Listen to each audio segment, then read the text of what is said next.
Good evening, everyone, and welcome. I'm Hunter O'Hanian, the director of the Stonewall National Museum and Archives, and we are very happy to have you all here in the year 2022. Who knew that we would be in actually the third calendar year of COVID-19, and what a ride it has been. But thank you so much for being here. This is part of a series that we started in 2020 as a result of the COVID pandemic, which is still going through the US.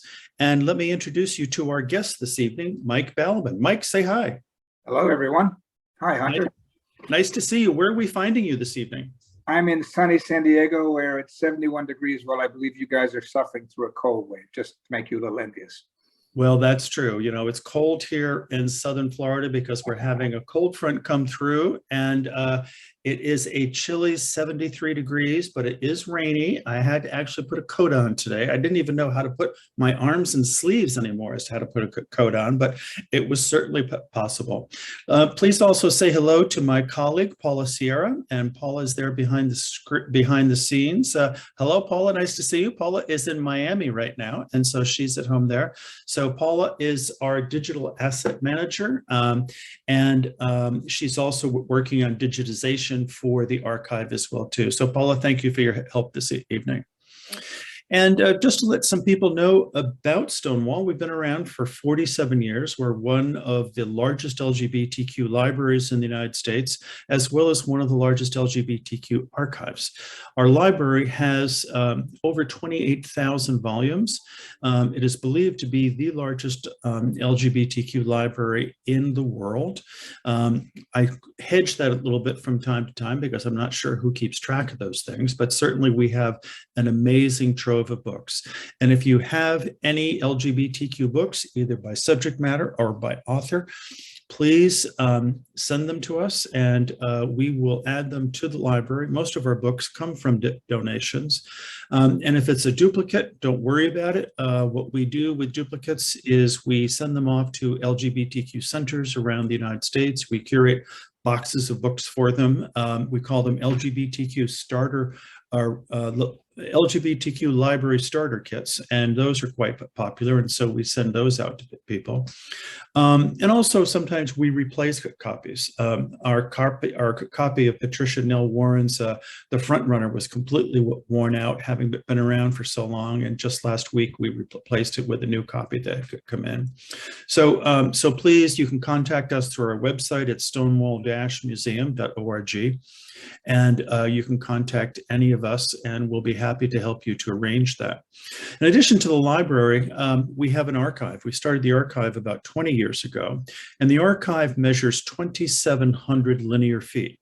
And the way to think about that, that's all the way up one side of the Empire State Building and all the way down the other side. And it contains 6 million pages of LGBTQ history, mostly from 1950 to the present day. From those archives, we draw our exhibitions, and we have 2 of them up right now. But I'll make the same pitch for those of you who have archival materials, particularly serials, papers, meeting minutes, invitations to saint parties, whatever it is that you have, please send those on to us and let us throw it away as opposed to you.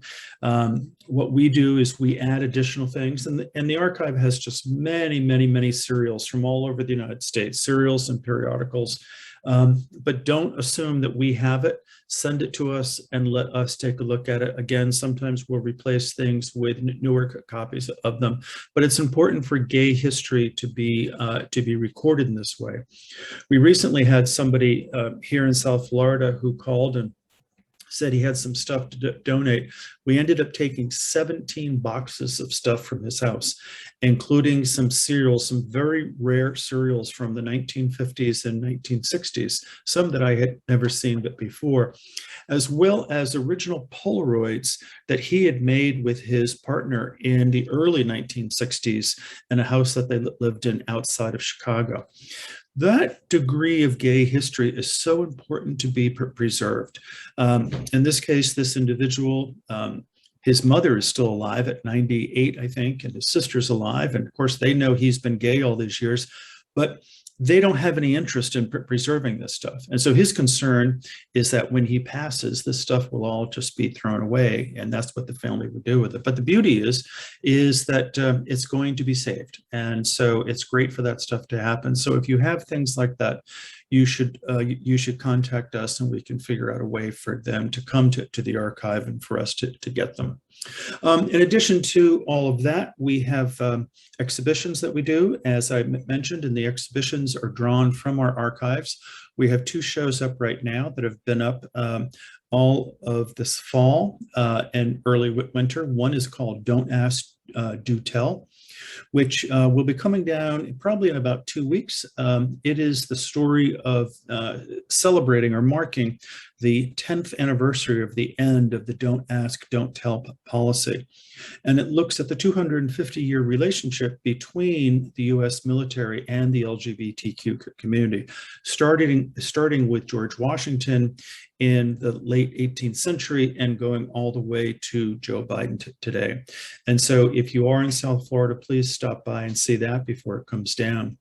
We also have an exhibition up called Misinformation, which is looking at the similarities between the early days of the AIDS crisis and what's been going on for the last couple of years with COVID, all the misinformation that is out there and has been circulating. And that will be up probably for about 2 more months, so you can stop by and see that one.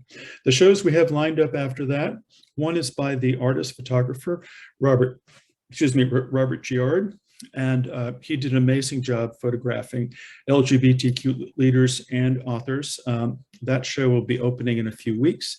And we've got beautiful portraits that he's done from a variety of people, as well as books from the library that you'll be seeing in that one. And then also Paula has curated a show called Early Gay Gatherings. And that will be looking at some of the early meetings and conferences that were held by the Daughters of Bilitis and the Mattachine Review in the 1950s and in the 1960s. It will be an exploration of the topics that they discussed and they studied at those conferences and what was important to them at that particular time. It's so amazing to look at them now because so many of those issues that they were looking at in the 1950s and early 60s are the same issues that we're fighting about today with, the Voting Rights Act or the Fair Access Act or the John Lewis Bill. There are so many of them are exactly the same issues that are going on. In addition to all of that, we do this programming. And again, if you have any friends who are not able to join us this evening, let them know that give us about 72 hours and it will be up on our website. All of the past talks are there as well. We want to do a shout out to our friends at Facebook. Hello, everybody on Facebook. A lot of people watch the show there as well, too. Thank you for that. We want to do a shout out to our friends at the Our Fund Foundation who provide support for this series as well. So with that, I think I have covered all of my notes that I have to do in the beginning here. Oh, one last thing is if you have questions, we would love to get your questions and comments. What we want you to do is just throw it in the chat section or the Q&A section, and we will be monitoring both of those as well. And we will we'll present those to Mike while he's here. So I think that's it. And so Mike, welcome back again, and I'm happy to have you. It's nice to see you. I think the last time I saw you was there in South Florida, maybe, almost 2 years ago now. You were here for the National Advisory Council meeting and for the gala that we did. How have you been surviving this whole COVID thing? I understand that you were sick for a little while yourself. For 21 months, I was perfect in following protocols and avoided the virus. I was in New York over the December pre-Christmas holidays, and I got exposed and had to isolate in a hotel for a week beyond when I was supposed to return to make sure that I wasn't, I was protecting everyone else. Unfortunately, I had very mild cold-like symptoms, and I think that's a result of having had all 3 of my shots and in relatively good health. Yeah, well, I'm happy that it was not that bad for you. Have you found yourself doing a different type of work during this COVID period when there's been this big shutdown? I have been impacted by the shutdown in terms of my focus, largely in terms of who I work with. My co-founder of the work that I do had to more or less withdraw because of his own need to make a living and things getting more difficult. The editors that I have hired during this time for various reasons have gone through changes, and I've had to move around with them. So my flow has been disrupted, but I'm fortunate. I'm retired from my work career.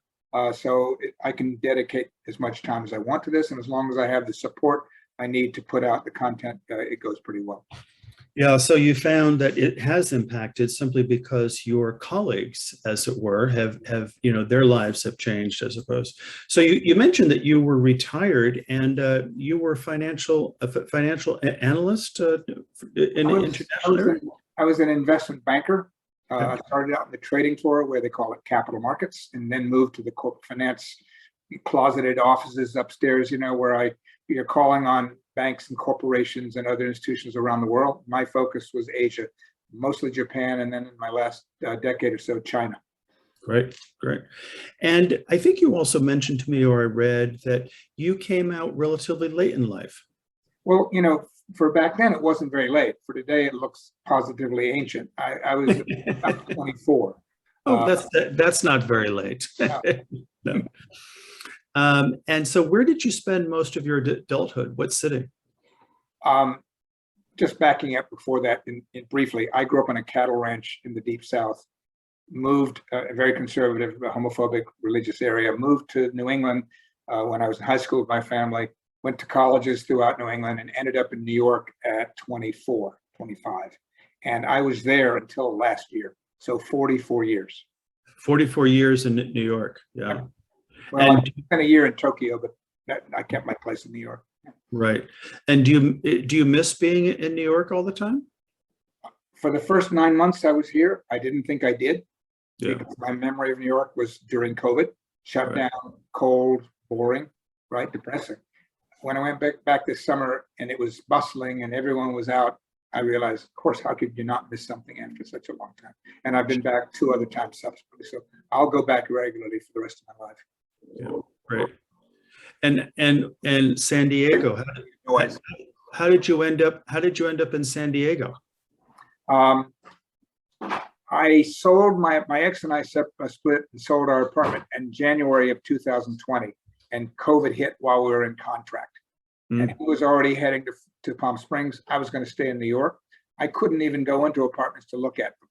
And I wasn't going to spend a large amount of money for a very small space without seeing it in New York. So I decided to put everything in storage and go somewhere. And the most logical place was where I had a family, my brother, his wife, and their grown kids, and a few friends. And it was warm, which is San Diego. Right. Warm and beautiful. Weather there, of course, is really just lovely. And so it's also nice that you have your family close to you there as well, too. Exactly. Yeah. So you have this second career that you've been doing for a while, and it really is communication based, and it's gay history based. It's communications based, and a lot of it is really focused on your long lineage of being an artist and making photographs and sort of understanding how they all interact. And in particular, I think about, so that people know, and Paula, you might put some of these links up in the chat for people to see it, but you have a very active Instagram account, which I think I saw, was there over 40,000 followers on that? 15,000. Hopefully I'll get to 40 sometime. Okay, 15,000. You've been doing podcasts with a colleague under Dameron and me. We'll talk about those. And then you have an active website as well, too. So what moved you to this idea of getting out with gay history and art and this big communication push that you have here? Well, I call myself an accidental gay historian. I never expected I'd be doing anything like this at any point until recently. What really started it all was that I've always been visually oriented. I began taking photos with my first SLR camera in 1976. I never had any instruction. I just taught myself, but I have a pretty good natural eye. And I would go on vacations mostly because young people won't remember or know that it was very expensive and difficult to photograph and develop pictures back in the 60s, 70s, and 80s. It was 40 cents a shot, generally around $15 a roll. I would go on a vacation and come back, and I would spend $100 on photos, which was a lot of money for a 25 or 30-year-old 30 or 40 years ago. But I just knew that I wanted to know what I looked like, what my friends looked like, what our experiences were on those trips. Now, I mean, immodestly, I also knew that I wanted to know what I looked like naked when I was 25. So I had somebody I was seeing take shots at me, and people go, well, how did you get them developed? I sent them in and nobody caught them. But the whole point of it was I'm a sentimentalist. I'm not a pack rat, but I copy things. The things you're asking people to donate, I've got them all, and Stonewall will get some of them over time. Because I'm always thinking about, what is this going to be important someday? And I don't want to let go of it if it is.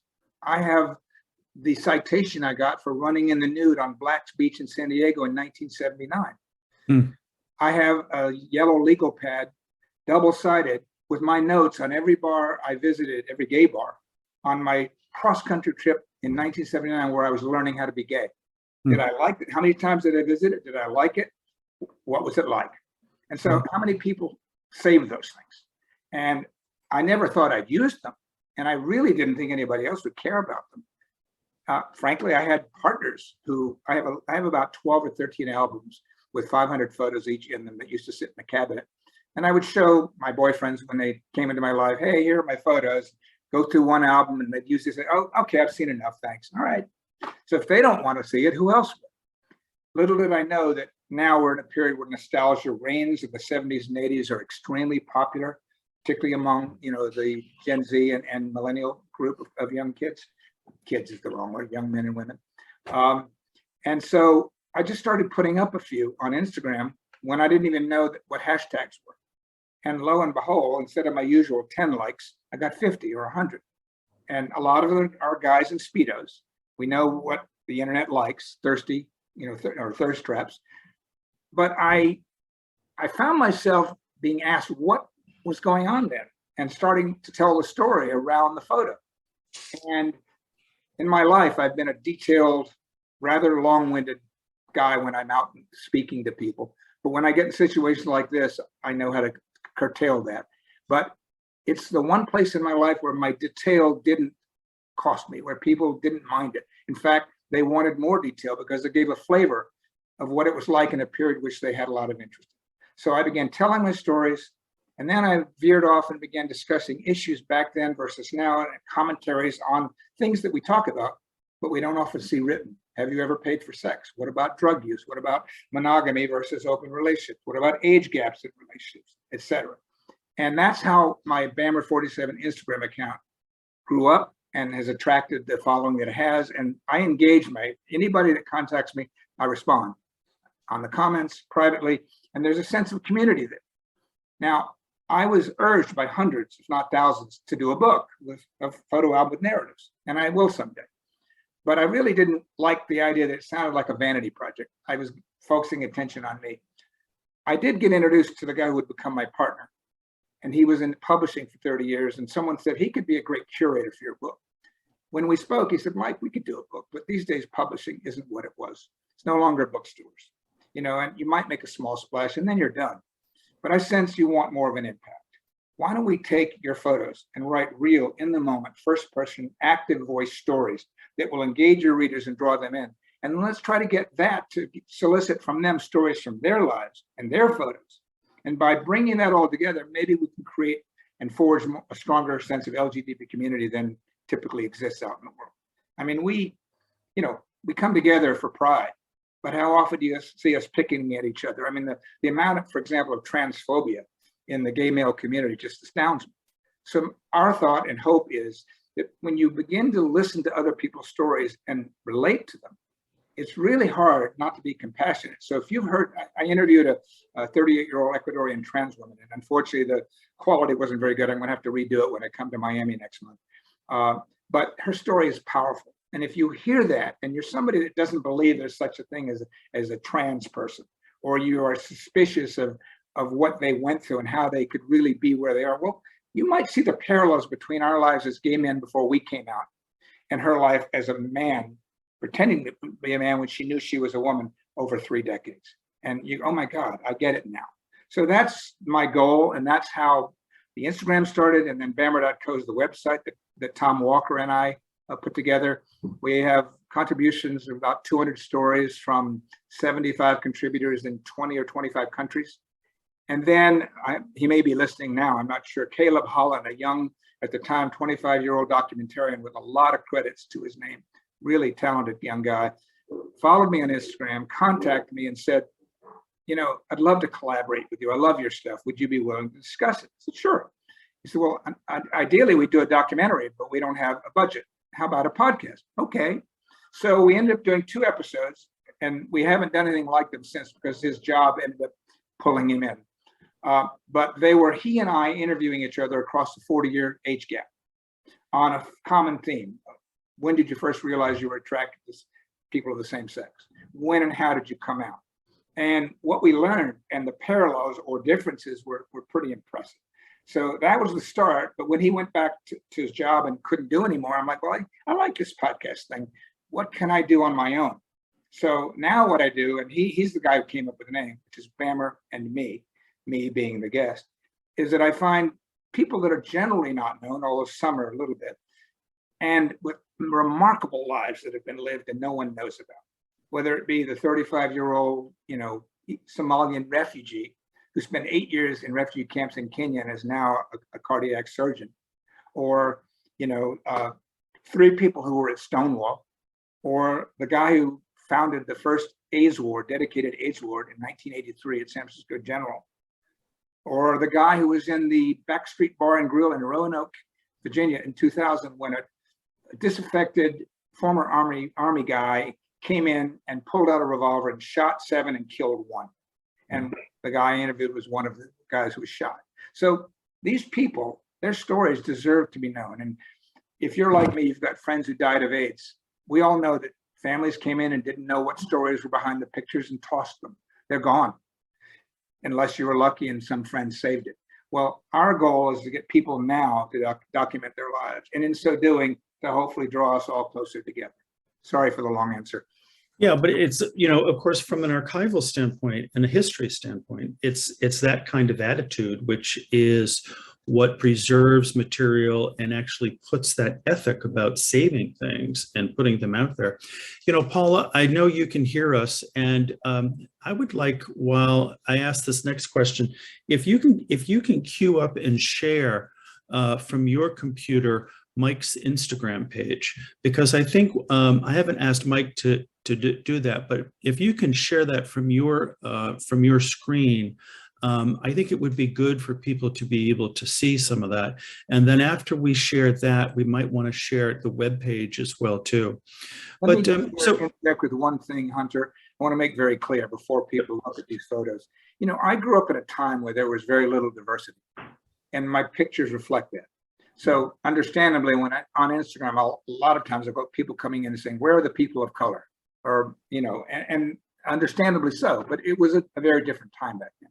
So now, of course, what I notice with my eyes, what I photograph, and what I talk about is much broader and more diverse than it was back then. But when you're going to see some of these photos, you may notice that very stark disparity.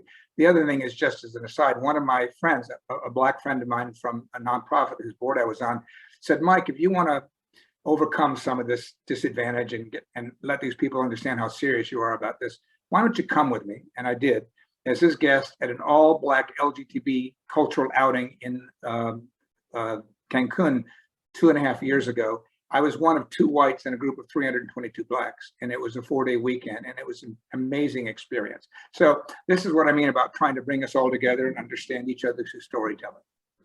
Yeah, and hopefully that description that you give, of course, that people understand that the reason why Paul is putting up the Instagram page now, but this is just a cultural difference.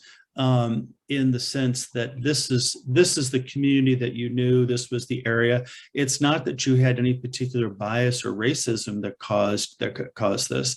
It was just simply the community that you had access to. Let me make one other comment, Hunter, because if you're watching this, it's pretty obvious. I intentionally post my more thirsty or, you know, evocative, erotic photos because they attract more eyeballs. But when they attract more eyeballs, more people read my commentaries, which are very substantive. And so I've got people that come just for this narrative, people who come just for the photos, and some who come for both. But this is deliberate. I have lots of photos that have people wearing clothing. I just show less of them because it doesn't get as much traffic. Yeah. So Paula, can you stop on the one there in the middle with the guy holding his crotch and the beer bottle there, and just open that one up? And yep. And so here you see, I want to give people a sample of some of the stories that Mike passes along with these images. And this particular one, how many, so oh, it says, and others. It'd be curious to see some of the comments that are here as well too. As I said, I engage anybody that wants to chat, and I try to get people to tell their experiences that are comparable to this, to ask questions that they want, to make them feel like they're part of a community. Yep. I see Michelle Griffo. Hi, Michelle. Nice to see you. Thank you for your recent gift, by the way. And Michelle is very happy to have participated and have one of the lesbians who have been there as well, too. Well, so, yes, thank you. I interviewed Michaela on 2 different episodes as part of my podcast series. Michaela, yes. Yeah, she's terrific. I knew her at Leslie Lohman, and she's been a strong follower of Stonewall as well, too. So if we can go back. Well, actually, just tell us a little bit about this image, because it's quite provocative. I mean, here you have, a young man, I don't know what year, maybe late 70s. It looks like he's holding a Michelob bottle. I remember Michelob beer bottles like that. And he's holding his crotch there. He's got a nice tan. Where was this picture taken? San Diego. My brother had just moved here the year before. And this was that trip I told you where I was learning how to be gay. Yeah. I left my Wall Street job. I took my little 1974 Celica. I drove across country, stopping in a bar in every town that had one. I got to San Diego, stayed with my brother, went out the first night to a bar that was called the West Coast Production Company, the WCPC, or affectionately known as the Wussy Pussy. And Bo was a bartender there, and he served me a drink. And I said, thank you, and left. And apparently he wasn't used to people not paying a lot of attention. So he had a bar back bring me a free drink. When I went over to thank him, as in the argot of the times, it wasn't how are you or where you're from. It was like, basically, you want to go home and screw after the bar closed. Okay, I'm trying to learn how to be gay. I guess that'll work. So we ended up going home that night and fooling around all night. And the next day, when most people probably just ride off into the sunset, I'm a free man. I've got nothing to do. I'm like, well, what do you want to do today? And I'm sure he was taken aback at first, but we hung out and essentially became kind of summer boyfriends. It wasn't back then, things weren't monogamous, but he was my go-to guy.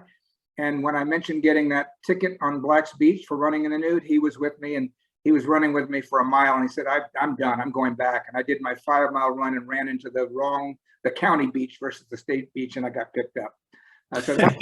And unfortunately, Bo died of AIDS around 1990. And one of my followers knew him well. A woman from San Diego, a number of others knew him as a bartender, and everybody extols what an amazing guy he was. And we both came from the same area of the Deep South, so we bonded immediately. Yeah, very interesting story. So you said when you took your Celica, and did you drive cross country? Yep. And you also said you stopped at every bar. What did you use for a resource for finding gay bars along the way? I write about that in my Instagram as well. You may recall there was something called the Dameron Guides for the US, and there was the Spartacus Guide International. So I carried my little Damerons, and it would tell you where to go for the bars, parks, areas, AYOR, at your own risk, because they could be dangerous. And I went into the, Little Rock, Arkansas, to the Discovery Disco. Forgive me, but one of the saddest places I've ever been. That little place, just fairly empty, a little disco ball spinning in the night. Lubbock, Amarillo, Dallas, Austin, Houston, Albuquerque, all the way across the southern route, and on my way back across the northern route. And for those of you who don't know, the Dameron Guides were, of course, they were sort of the Bible for people, particularly for gay men who traveled. There was a companion called the Gaia Guide, GAIA for women. But Bob Dameron, who started, I think, I want to say 1964, 65. The oldest one we have is the 4th edition from 1968. But apparently he was a salesman, and he kept notes of the different gay places that he went to. And he then put out a little guide. The first ones are only about this big. They're just little. By the way, slip it down one just a little bit. Go down, back. I think you passed her. On the left, there was a pic. There she is. That's Michaela. Oh, there she is. Yes, indeed. There you are, Michaela. Nice to see you. Nice to see you. So Dameron Guides were the go-to thing. Of course, people didn't have phones at the time for them to look this stuff up, and this is how a lot of information was transmitted and transported, and how people found community, particularly for more than that. Let's say you go into a town and you don't have a Dameron's Guide. You had to use your nose. You'd see a group of guys hanging out in a corner, going into a door. They were dressed in tight jeans with handkerchiefs in their back pocket, and you thought, my tribe, right? Oh, absolutely right. And the other thing, of course, that happened even before the Dameron Guides or other things, people would look at where the arrests were. They would read about some club being busted by the police for perverts and degenerates, and they would know, aha, that must be a gay bar. That if I'm looking for one, I would be able to go there. Well, so this is Mike's Instagram page. It really is. It's beautiful, and I take it you've digitized a tremendous amount of your collection of photographs. About 2,000. Yeah, and these are all images taken by you, right? 95%. I mean, like, for example, the one of Michaela I didn't take because that was back in the day. Right. There's a thing there talking about rare cancer found in homosexuals from the New York Times. I didn't take that, but when I'm using it to instruct on a particular topic that I wasn't there, I can't use my own photos, but mostly sure. Sure. So Paula, if we can, sorry to keep surprising you with these, but if we can look at the Bammer and Me website, and I'm sorry, Bammer, it's bammer.co, right? .com was something else, so unfortunately, .co. And let's just let people take a look at that as well too. And so will we see the here we go. Okay. So here we have the podcasts are available here. Oh, here you are with Jim. I see you there in the lower left. Jim. Those are 3 people I've interviewed. Jim Farad, who obviously was at Stonewall. Khalid Ahmad, who is the surgeon I mentioned. David Mixner, who you know of very well. And then the picture above that, Patrick Vinfredo, is someone in San Diego who shares a story from his life about having an affair with a married man across the border in Mexico. So that's one of the stories. Yep. And so this is where people can find the podcast and listen to those, right? Yeah. Yes, you can find them. You see up at the top, it says stories, podcast, commentary. Just click on that. Or if you like to listen to your podcasts on Apple, Google, Spotify, Stitcher, you can go to any one of the major platforms and find it there. Right. Or Podbean. We're on Podbean now. Right, which is great that you've made it. How much traffic comes in through the Share Your Story here? We originally had a private members page and a public page, and we had more traffic when we were maintaining that. But I found that it's really hard these days to get people to want to log on with a URL. Yeah. Facebook kind of took that over 15 years ago, and people don't want to do it anymore. So now we just have the public page. I get a lot of traffic, but I can't measure it the way I could when it was private. Got it. Okay. Well, one of the things that I asked Mike to do is to put together 10 to 20 of his images and to give us an opportunity to talk about them. I'm going to do one other thing, if I may, before you do. I just want to give a sense of how powerful the internet is and how strong community can be. It's a little bit self-serving because I was involved in something that worked out really well, and that was helping an LGBTQ refugee escape. I got one of my followers contacted me on February 1, 2020, and he said, "The people in your photos look so happy. I want to be happy like them." And of course, that made my ears prick up. I'm like, "What?" And he didn't speak great English, but eventually I got enough of his story by getting him to send it to me in Russian and translating it bit by bit to realize his circumstances. He's Turkmenistani, and he'd been beaten, imprisoned, and tortured in his home country for being gay. And there's a lot more to his story.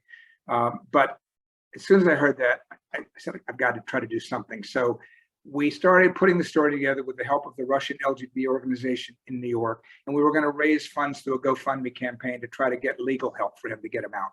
He was in another country, which I won't name because I don't want to impede the efforts of people to get others cross-border if they learned what happened with him.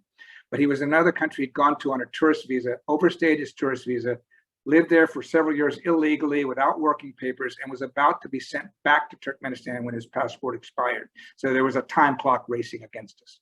And when COVID hit a month and a half later, I realized people weren't going to give money to a campaign like this. They were all focused on COVID, economic recession, Trump, Black Lives Matter. So we pivoted, reached out to Rainbow Railroad, another wonderful organization, if you're not familiar with it, that helps refugees get to safe havens. They're in Toronto, but they have a New York presence. And I managed to get introduced to their executive director and then their programming director. And ultimately, after a year and a half, we got him out to Spain, where he's living now. And he feels every day for a year and a half, I was talking to him, trying to help him because no one had helped him to that point. So he's part of our family. He found me through Instagram. He loved the photos and the stories. It wasn't a way he could live, and now he can. Now, unfortunately, as you probably know, there are probably thousands in Afghanistan alone like him. And I've had a dozen in the last month or two reach out to me because they find me through Instagram. And I send them to Rainbow Railroad and to other organizations like that because I don't have the resources. But if we could all give money and reach out and try to help people like that, we'd be much more of a community than we are now. Here. I think it's a great plug. And I think, let me just underscore that we have spent time working with supporting a group of Afghan refugees that are here in South Florida who have been trying to raise money and to help some of these LGBTQ Afghan refugees who are coming out of that country. And a lot of comparisons have been made to the way the gay community in South Florida stepped in during the Mariel boat lift, that once things happened and they were able to actually help. And so if you find yourself in a situation where you can help somebody like that, whether it's here in South Florida or elsewhere, there's a huge population which is coming into the Virginia area. There's some in the middle of the United States and Texas and in other areas. And their outness may not be that obvious in the beginning. In the sense they come from a culture in many cases in which being gay was not legal and not allowed. Some of us are old enough to remember when that was true here. But I think if you're patient, you want to work with people and to help some individuals who clearly have got several strikes against them. It's I'm with you on this, Mike, 100%. It's just an amazing thing for us to be able to do and to use the power that we have of our respective bully pullets and to get out there and to try to help people. Mike, can you go ahead and share your screen and let's talk about some of your photos. Gotta look for that. Yes, hold on. No, is it showing correctly, Hunter? Yeah, well, I see it. It looks great. Now it has the New York Gay Pride. Is that your first slide? It is. Okay. So the New York Gay Pride, this was 1978. Is this in Central Park? It is. It's the rally after the march. Got it. And so just to orient people with the 78 Gay Pride, the Stonewall uprising happened in June of 1969. Then the first Gay Pride parade was the following year. It was called the Christopher Street Celebration. It was in 1970. So this is technically what you're looking at is an image from the 8th Gay Pride parade in New York. Michaela helped organize the first one in 1970, Yep. and was there. And if you go to bamber.co and listen to, I think, the first of the 2 interviews with her, she talks all about the planning and the danger and everything. It's a pretty exciting story. Yeah.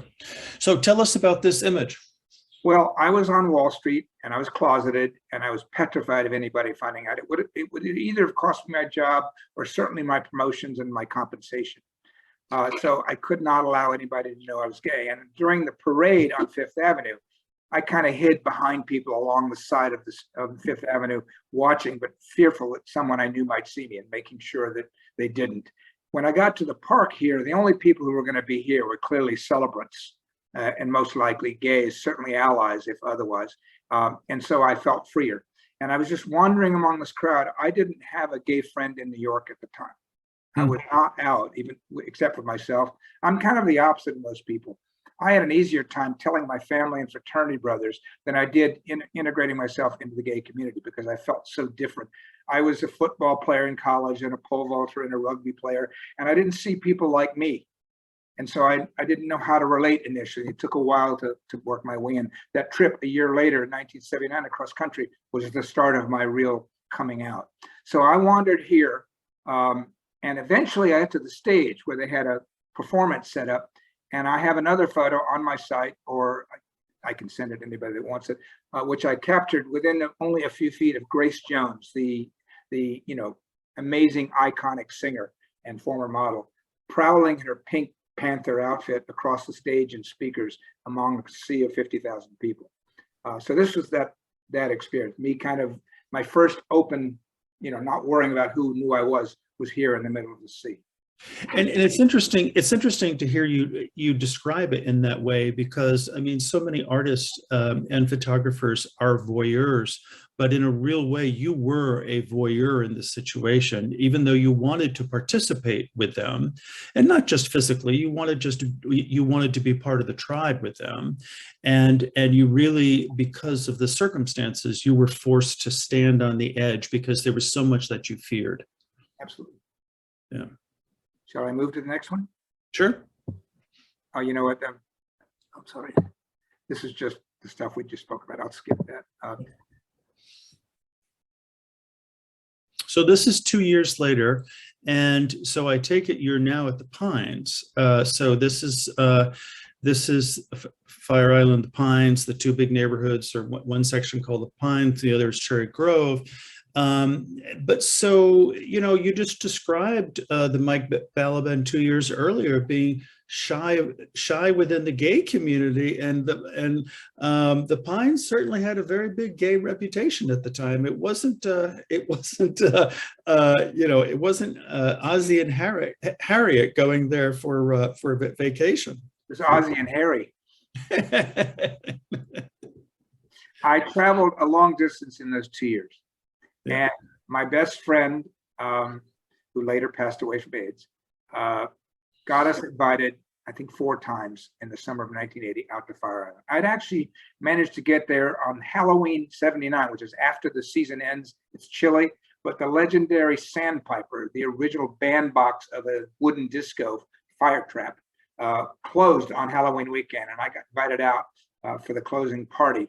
But this was my first time being there in season when it's warm and people are dressed in bathing suits, a lot of sex going on, and parties, pool parties. And I met this fellow, Jackie, and I had no idea when I met him, because he was so friendly and so welcoming, that he was in part of the A-list social scene in New York that went to Flamingo and Infinity and 12 West and all these kind of legendary discos that were very selective and very hedonistic. And he was there in the middle of that, one of the leaders maybe. But on the island, where everybody's kind of equal, more or less, or you're able to go to any party you want out in that kind of community, I had no idea that's who he was. And he ended up being with me in Cherry Grove the night before this. We danced all night at the Ice Palace, and then came back at dawn, and here we are on the boardwalk just before separating. And I remember I must have said, "Can I take your picture?" and run indoors and got my camera, because I certainly didn't carry it with me back then. And I have several shots of him. One was with the iconic, biceps, but flexing. But I didn't want to. I've got another one of those in this group. But in any event, he's the sweetest man, and he died of AIDS as well about 10 years later. Beautiful portrait. Thank you. Now, those are 501 Levi's jeans. Someone just told me yesterday that they're 2 inches higher on the waist than we wear our jeans now. You may not know that men back then used to use a Brillo pad to brush their crotch to wear out the denim so that it would look worn and your package would show through. Oh, you're giving away all the trade secrets, Mike. Oh. Okay, great. Next. I'm just telling you everything. I don't need to read these. This one, this is the most poignant. The guy in the front left, who I won't name because he's not really open about this, but he's not recognizable now. He and I had a fling in Fire Island that prior summer, my first summer out there, when he was visiting others in the same house I was in. And I visited him this summer, and I'd introduced him to the guy in the back left who'd moved to Chicago in the meantime, and they became friends. The 2 guys in the center were a couple. I didn't know them until this weekend when I flew to Chicago. And the group of us decided to go out to the southern end of Lake Michigan, to the Indiana Dunes National Seashore for the day, where there are huge dunes and waves. It's almost like the Atlantic Ocean. And I have a lot of shots of us frolicking in the raft in the water on the beach. And this, 5 young, good-looking, well-built gay men in their prime. Of us, the 2 in the back, I'm the back right. The 2 along me in the back and the guy in the bottom right died of AIDS. And the one I'd had an affair with is still alive, but hasn't had sex with a human being since 1988. He was so scarred by that he pulled in, and he emailed me from Berlin a couple years ago. And I'm like, go get, forgive my French, go get fucking laid. But you're in this capital of sex for the world. He said, I know I should, but he just can't get beyond it. So I'm not going to say I'm normal, but at least I have had a sex life over the last number of decades. So of the 5 of us, I'm the only one whose life wasn't ended or, drastically distorted by that experience. And I have my own trauma coming out of AIDS, of course. Well, it's a wonderful group shot here. So did you take this picture or did somebody else take it? No, I'm the guy in the blue bathing suit. So I gave it to somebody. I don't know who. Yeah. Okay. Well, there certainly were timers on cameras back then, so it's certainly possible. Yeah, I didn't even have a tripod. But yes, no, you look like a nice, healthy, active member of a group of young gay men, and that you guys all were, you had a great time together. We did. Yeah. So this is my favorite shot, and what can you guess? And you may have. I don't think I showed you the text. Can you guess anything about it from looking at it? Well, by looking at the headlines, it says it's Mykonos in 1983. So that's that gives that sort of shapes my opinion about it. But tell me more. I went there knowing no one. I knew I would run into someone and overlap by a day. I was adopted by a bunch of Alitalia flight attendants who I hung out with. And on this particular day, I showed up on Super Paradise Beach, which was the main popular clothing optional beach. And out of the rocks, fully dressed in drag, often a lot of them with high heels on, coming out of down boulders, were a bunch of German drag queens. And they proceeded to roll out the beach mats that you lie on into a runway and take champagne bottles upside down and make kind of a headlights or runway lights and have a beauty contest in front of this crowd. And then they opened bottles of champagne and threw them in the air and passed them around. So this is just a bunch of people on the beach on a given day in early September 1983 in the middle of a drag beauty contest. Fabulous. The reason I love it, aside from the story, is that it more resembles a painting than a photo. Yeah. No, it's an amazing, and of course the figures in the front, you did such a beautiful job, and also the figures in the back as well too. The audience there in the back watching what's going on is really just amazing. Thank you.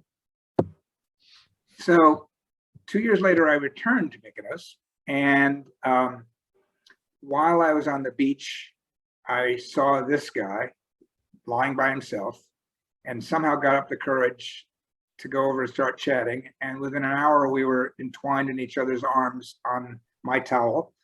And within a couple more hours, we'd taken the ferry back to the town and then walked out to my motel, whatever kind of place I was staying in.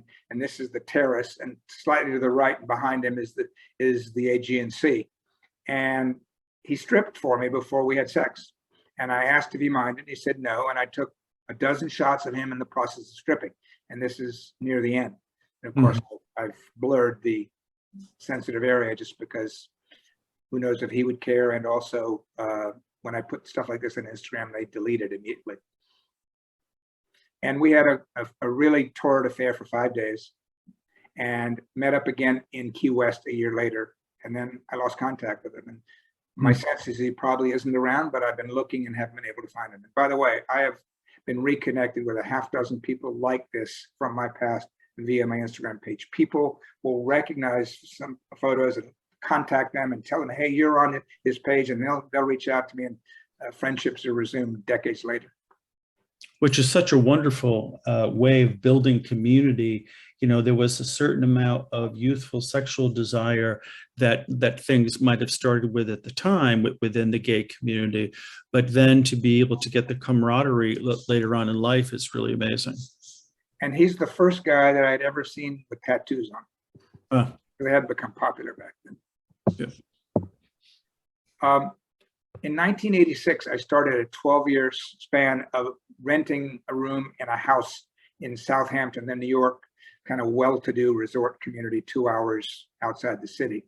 And the couple that owned it weren't well off, but they managed to fund it by renting rooms to us. And that allowed them to build a beautiful garden and add a wing on the house. And it became a wonderful place where we had parties and dinners. And I didn't even care about the rest of the world out there. My house was the center of my existence. Well, the two in the front here were my housemates. The one in the back was a neighbor, another guy that was part of our group. I call it kind of the blondes on the beach, although the one on the right, Todd, is a bleached blonde. And Tom on the left died in an auto accident between Las Vegas and LA about 15 years ago. His sisters contacted me on Instagram. We've become close.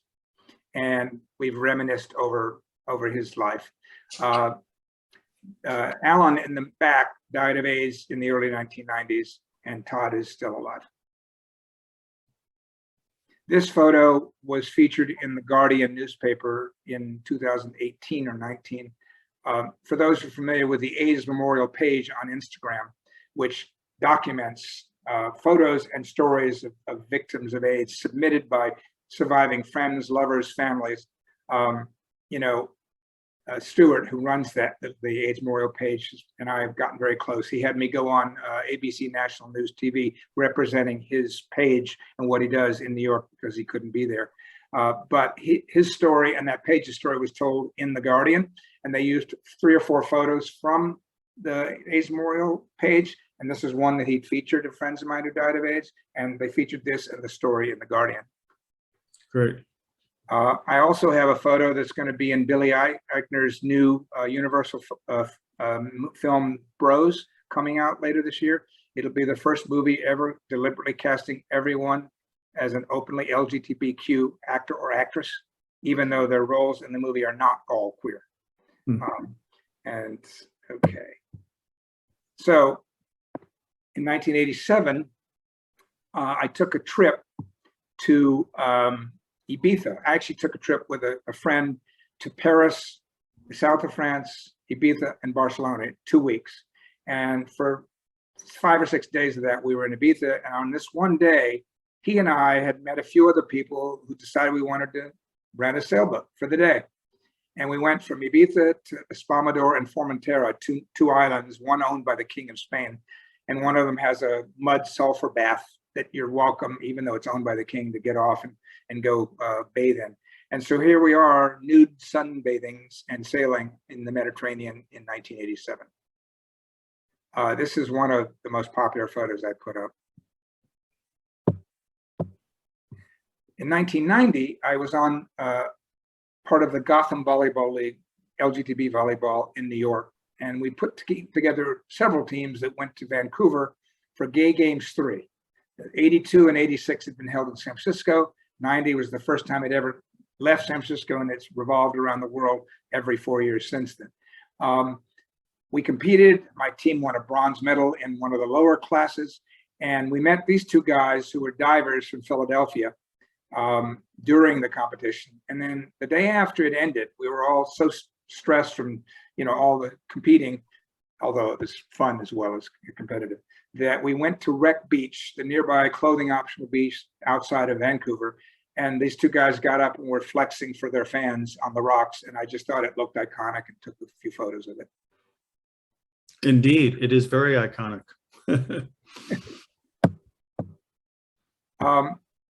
This shot to me represents my memories of South Beach. For those who don't know, Miami Beach had fallen into disrepair from the, I think 40s till the, or 40s or 50s till the 70s.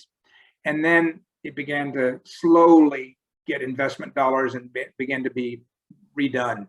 And in 1989, 1990, when I first went down there, it was coming back in a big way. And it became the center of essentially gay warm weather vacations in this hemisphere.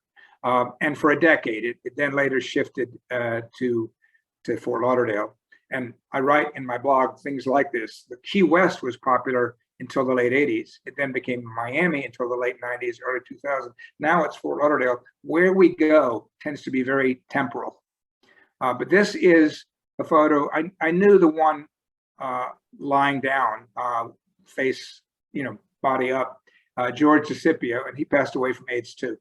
And I didn't know the two people he was with, but I took out my camera, they looked over at me, and I snapped this and a bunch of others around that. And just the pastoral waters and the pastel colors, and it just reminds me of what Miami was for us as a gay community in that decade. By the way, if you have any questions, please, or anyone else. Sure. Yep. So I debated which one of the photos from this event or two events to include, and chose this one. My best friend wanted me to choose another with a bunch of 5 beefcake guys lined up along the side of the pool, but I thought this one, it's so Dionysian, so hedonistic. Hotlanta, for those who don't know, was probably the first circuit event. It started in, I think, 1978. I can tell you if I look quickly, 87, okay. Sorry, started in 1987. By the time I got there, it was 91, and I returned in 92. And it was like Thursday to Monday. It's like all the circuit events now, but it was a new thing back then. And there would be different parties in different bars, and people's homes would have private parties. And then on Sunday morning, there was a raft race where gays got on rafts with their beer and their coolers, and they went down the Chattahoochee River about an hour outside of Atlanta. And it was almost like bumper cars, if you know from the carnival. You're trying to hit each other with your rafts and knock each other over. Meanwhile, you're drinking, probably smoking for all I know. And but most people, frankly, by the time I began going to this, were so partied out on Sunday morning that maybe only half the people showed up at the raft. It was really all the parties. Well, two friends, well, they're friends now, I didn't know them at the time, threw this private party. And my other photos will show you 250 guys, most all white, packed into the front of a house and around the pool. And it was just an amazing display. And I have so many young people see this and go, oh my God, they did this back then?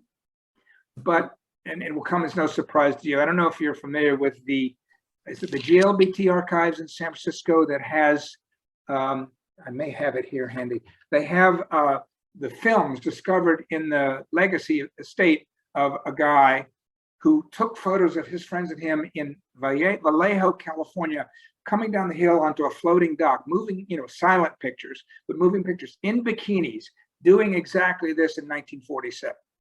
They couldn't do it openly, but this has been going on for generations, if not centuries. Yeah, no, it is them that have them. There's a question that Justin has posed here, which we only have a few minutes left, so let me get this out here. Sure.